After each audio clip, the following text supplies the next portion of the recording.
বিসমিল্লাহির রহমানির রহিম। আজকের বাংলাদেশ জাতীয়তাবাদী দল বিএনপির প্রতিষ্ঠাবার্ষিকী উপলক্ষে আয়োজিত র্যালি, সম্মানিত সভাপতি, উপস্থিত বিএনপি এবং অঙ্গ সংগঠনের সকল নেতৃবৃন্দ, আগত আজমপুর উপজেলার বিভিন্ন ইউনিয়ন গ্রাম থেকে আগত বিএনপি নেতা কর্মী সমর্থক ভাই যারা আছেন, আসসালামু আলাইকুম। আমি প্রথমে আজকে প্রতিষ্ঠা বার্ষিকী বিএনপি, হ্যাপি বার্থডে বিএনপি, সবাইকে আমি অভিনন্দন জানাই, মুবারকবাদ জানাই। বিএনপির পক্ষ থেকে, আমার নিজের পক্ষ থেকে, মঞ্চের পক্ষ থেকে আপনাদেরকে সবাইকে মুবারকবাদ জানাই। আমি সঙ্গে সঙ্গে অভিনন্দন জানাই আমাদের নেতা বিএনপির ভারপ্রাপ্ত সভাপতি জনাব তারেক রহমান সাহেবকে। আজকের দিনে এই 3রা সেপ্টেম্বর এই দিনে উনি কারামুক্ত হয়েছিলেন এবং ওনাকে ইচ্ছার বিরুদ্ধে জোর করে ওনাকে লন্ডন পাঠানো হয়েছিল। এই জন্য ওনাকে এই সবার পক্ষ থেকে আজকে মুবারকবাদ জানাই, অভিনন্দন জানাই, দীর্ঘায়ু কামনা করি যেন ওনার নেতৃত্বে আমরা ভবিষ্যতে বাংলাদেশ সোনার বাংলা করতে পারি। 1 সেপ্টেম্বর অনুষ্ঠান আজকে 3রা সেপ্টেম্বর করতেছি দলের নির্দেশে। 1 সেপ্টেম্বর অর্থাৎ ধরে নিব আজকে, যেহেতু আজকে আমাদের কর্মসূচি দেওয়া হয়েছে, সেইভাবে আমরা আমাদের প্রোগ্রাম করতেছি। এই দিনে শহীদ প্রেসিডেন্ট জিয়াউর রহমান বিএনপির প্রতিষ্ঠা হিসেবে দল গঠন করেছিলেন। তখন দেশের অন্ধকার ছিল, আলো ছিল না, এমন কোন নেতা ছিল না, এমন কোন দল ছিল না যার উপর নির্ভর করতে পারে দেশবাসী। এই সময় গণতান্ত্রিক চেতনা ধারণ করে এমন কোন দল ছিল না, সিঙ্গল পার্টি, একটা পার্টি ছিল না, বিরাট দেশ ছিল। ওই সময় উনি শূন্যতা পূরণ করে বিএনপি অর্থাৎ বাংলাদেশ জাতীয়তাবাদী দল গঠন করেন। তারপরে 1978 ইংরেজি, এর আগে শূন্য কেন হলো? কারণ হলো 1975 ইংরেজিতে শেখ মুজিবুর রহমান সাহেব দেশে একদলীয় শাসন কায়েম করেছিলেন, অর্থাৎ রাজনৈতিক যত দল ছিল সব বন্ধ, শুধু ওনার এক দল বাকশাল এক দল ছিল, এক দলের এক নেতা, এক দেশের এক নেতা, বঙ্গবন্ধু শেখ মুজিব, বাংলাদেশ, আর কেউ ছিল না, আর কেউ রাজনীতি করতে পারবে না। ওই সময় সব পত্রিকা, সংবাদপত্র বন্ধ করে দিয়েছিল, যত রাজনৈতিক দল ছিল সবকে বন্ধ করে দেওয়া হয়েছিল। মাত্র 4টা পত্রিকাকে অনুমতি দেওয়া হয়েছিল, ওনার নিজস্ব। কোন রাজনৈতিক দল ছিল না, একমাত্র বাকশাল। মানুষ কিন্তু দুর্ভিক্ষ ছিল দেশে, অনাহারে মানুষ মৃত্যুবরণ করেছে, আইন শৃঙ্খলার চরম অবনতি হয়েছে।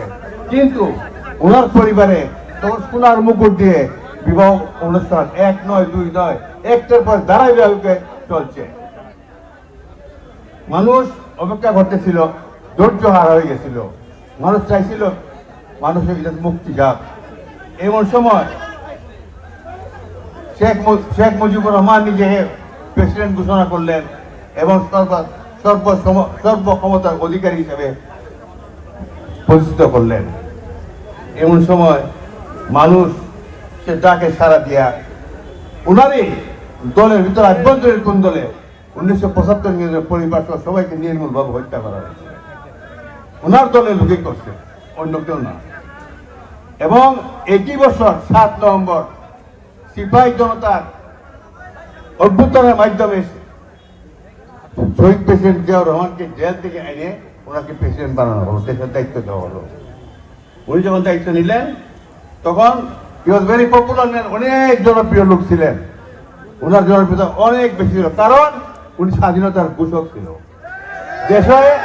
দেশে এত বড় বড় নেতা থাকা সত্ত্বেও স্বাধীনতার সময় কেউ সাহস করে স্বাধীনতার ঘোষণার সাহস পায় নাই। তখন উনি মেজর ছিলেন, মেজর হয়ে ছোট্ট ইয়াং অফিসার, তখন উনি জিয়াউর রহমান সাহেব তখন স্বাধীনতার ঘোষণা দিলেন। এই জন্য দেশের কাছে, আর্মির কাছে, সবার কাছে অত্যন্ত জনপ্রিয় ছিলেন। উনি যখন প্রেসিডেন্ট হলেন তখন দেশবাসী ওনার বিপুল সমর্থন এবং সহযোগিতা দিল। জিয়াউর রহমানের স্বপ্ন ছিল একটাই, গণতন্ত্র। যদিও উনি আর্মি অফিসার ছিলেন, গণতন্ত্রে বিশ্বাস করতেন।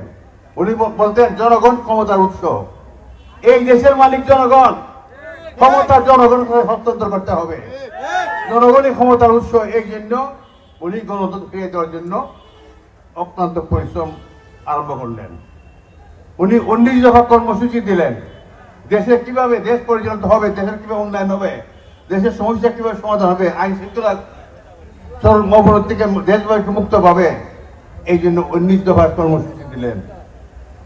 তার মধ্যে প্রথম খাল খনন, মনে আছে পরে খাল খনন করেছিল জিয়াউর রহমান সাহেব। কারণ খাদ্যের অভাব ছিল দেশের মধ্যে, খাদ্য দমন করার জন্য, পূরণ করার জন্য, অভাব দূর করার জন্য খাল খনন কর্মসূচি দিলেন।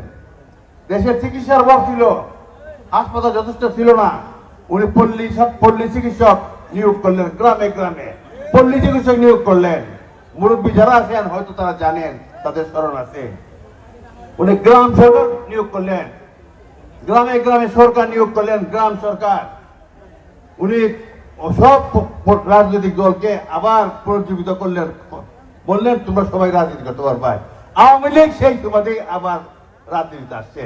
এর আগে আওয়ামী লীগের প্রতিষ্ঠাতা শেখ মুজিবুর রহমান উনি দলকে বন্ধ করছিলেন।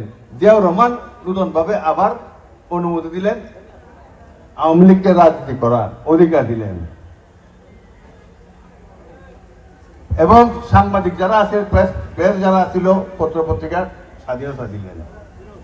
1979 ইংরেজিতে প্রথম উনি সংসদ নির্বাচন দিলেন, বিএনপি বিপুল ভোটের সংখ্যাগরিষ্ঠ অর্জন করে সরকার গঠন করলো। দুঃখের বিষয় এটাই, ওনার বিরুদ্ধে ষড়যন্ত্র করে ওনাকে নির্মম হত্যা করা হয়েছে। তারপরে শহীদ প্রেসিডেন্ট জিয়াউর রহমান সাহেবকে, তারপরে সত্তা সাহেবকে আমরা অ্যাক্টিং প্রেসিডেন্ট বানালাম। সেই প্রেসিডেন্ট হলেন কিছুদিন পর। এবং আমাদের বেগম খালেদা জিয়া, উনি তখন গৃহবধূ ছিলেন, রাজনীতিতে ছিলেন না। আমাদের দেশ থেকে বেগম খালেদা জিয়াকে জোর করে আমরা দেশবাসী আমরা ওনাকে রাজনীতিতে নিয়ে আসলাম এবং দলের দায়িত্ব ওনাকে দিলাম, আপনি সভাপতির দায়িত্ব পালন করবেন। সত্তা সাহেব প্রেসিডেন্ট এবং উনি হলেন দলের প্রেসিডেন্ট, বিএনপির প্রেসিডেন্ট। এরশাদ কিছুদিন পরে সত্তা সাহেব ক্ষমতায় নিয়ে গেল, আবার শূন্যতা দেখা দিল। তখন বেগম খালেদা জিয়া, দেশ নেত্রী বেগম খালেদা জিয়া, উনি সরাসরি মাঠে নেমে আসলেন, আন্দোলন করেন লাগাতার 9 বছর আপোষহীন ভাবে। উনাকে অনেক লোভ লালসা দেখাইছে। 86 নির্বাচনে ওনাকে অফার দিয়েছিল, তোমাকে বিরোধী দলের নেত্রী বানাবো, এতগুলো আসন দিব, তুমি আসো। শেখ হাসিনা আপোষ করছেন এবং ওনার সঙ্গে জামাতও আপোষ করছে, কিন্তু উনি আপোষহীন নেত্রী, উনি আপোষ করেন নাই, উনি যান না, উনি প্রত্যাখ্যান করছেন। তারপরে উনি আবার আন্দোলন করছেন। আন্দোলনের মাধ্যমে 1990-91 জায়গায় এরশাদের পতন হয়। সেই এরশাদের পতনে বেগম খালেদা জিয়া তথা বিএনপির অগ্রণী ভূমিকা ছিল। ওই বিএনপি আজকে আপনি মৃত্যু সমাজ করেন, এই বিএনপি খালেদা জিয়ার বিএনপি। উনি ওই সময় থেকে বিএনপিতে আছেন, সংগ্রাম করছেন, জুলুম অত্যাচার নির্যাতনের শিকার হয়েছেন, জেল জুলুমের শিকার হয়েছেন, অনেক কষ্ট করতেন, অনেক কষ্ট করতেন। এত জুলুম একজন মহিলা কিভাবে সহ্য করতে পারে, আল্লাহর অশেষ মেহেরবানি, আর না হলে সম্ভব নয়। যাই হোক, 91-তে এরশাদ সারেন্ডার করছেন, ওনার পতন হয়েছে। তারপরে শাহাবুদ্দিনের কাছে ক্ষমতা হস্তান্তর করে এরশাদ সাহেব বিদায় নিলেন। নির্বাচন হল তত্ত্বাবধায়ক সরকার অধীনে, নিরপেক্ষ নির্বাচন। তখন হাসিনা বলেছিল মিটিংয়ে যে বেগম খালেদা জিয়া বিএনপি যতই লাফালাফি করুন 20টা আসনের বেশি পাবে না। আল্লাহর কি মর্জি, দেশবাসী রায় দিয়েছে বিএনপির পক্ষে এবং বিএনপি তখন সংখ্যাগরিষ্ঠ অর্জন করে ক্ষমতা দখল করে এবং খালেদা জিয়া প্রথম বাংলাদেশের প্রধানমন্ত্রী হন। যাই হোক, আমি একটু ইতিহাস বলছি এই জন্য, অনেক যুব সমাজ আছেন হয়তো অনেকে জানেন না ইতিহাস, তাদের জন্মের আগে অনেক কিছু হয়ে গেছে। যারা 20 বছর 25 বছর 30 বছর আছেন তারা হয়তো ইতিহাস জানেন না, এই জন্য বলতেছি। আপনার ধৈর্য সহকারে একটু মনোযোগ শুনবেন। তখন থেকে তত্ত্বাবধায়ক সরকার আইন পাস হলো, নির্বাচন হলো, 1, 2, 3টা নির্বাচন হলো। পরবর্তী পর্যায়ে আবার ষড়যন্ত্র করলো 111। 111 ফখরুদ্দিন মঈনুদ্দিন দুইজনে ষড়যন্ত্র করে বিএনপিকে আউট করে হাসিনাকে ক্ষমতা বসাইল। বিএনপি এর মধ্যে দুইবার তিনবার ক্ষমতায় গেছে, 2001 সালে বিপুল দুই তৃতীয়াংশ সংখ্যাগরিষ্ঠ নিয়ে অর্জন করে সরকার গঠন করছিল। কিন্তু ষড়যন্ত্র শিকার হয়ে বেগম খালেদা থেকে জেলে দিলেন এবং ক্ষমতা ওরা নিয়ে গেল। আবার হাসিনার সঙ্গে আপোষ করে হাসিনাকে আবার ক্ষমতা বসাইল। চাইছিল বিএনপির সঙ্গে আপোষ করার জন্য, শর্ত দিয়েছিল একটাই, যে বেগম খালেদা জিয়াকে যদি আপনি আমাদেরকে নিরাপদে দেশ ত্যাগের অনুমতি দেন তাহলে ক্ষমতা আপনাকে দিয়ে দিও বলে। আপনি আপোষ করবো না, তোমরা অন্যায় করছো, তোমাদের বিচার হবে, আমি যদি বাঁচিয়ে যাই ক্ষমতা তোমাদের বিচার হবে, আমি আপোষ করবো। হাসিনা বললো সব রকম সহযোগিতা তোমাদেরকে নিরাপত্তা দিব। আপোষ করে হাসিনা এরপরে দেশের মধ্যে যে জুলুম নির্যাতন করছে, মানুষকে সন্ত্রাস করছে, গুম করছে, খুন করছে, বলা বাহুল্য ইতিহাস জানেন। পরিণতি কি হয়েছে? 24 সনে দেশ ত্যাগ করে বাধ্য হয়েছে এবং উনার যারা সহচর ছিল আজকে তারাও খুঁজে পাওয়া যাচ্ছে না। ছোট বড় কেউ ঠিকানা নাই, খুঁজে পায় না, পুলিশেরা আমরা পাই না, আমরা অনুষ্ঠানে তাদের খুঁজে মায়ের মহব্বত লাগে, বন্ধু বান্ধব আমরা পাই না।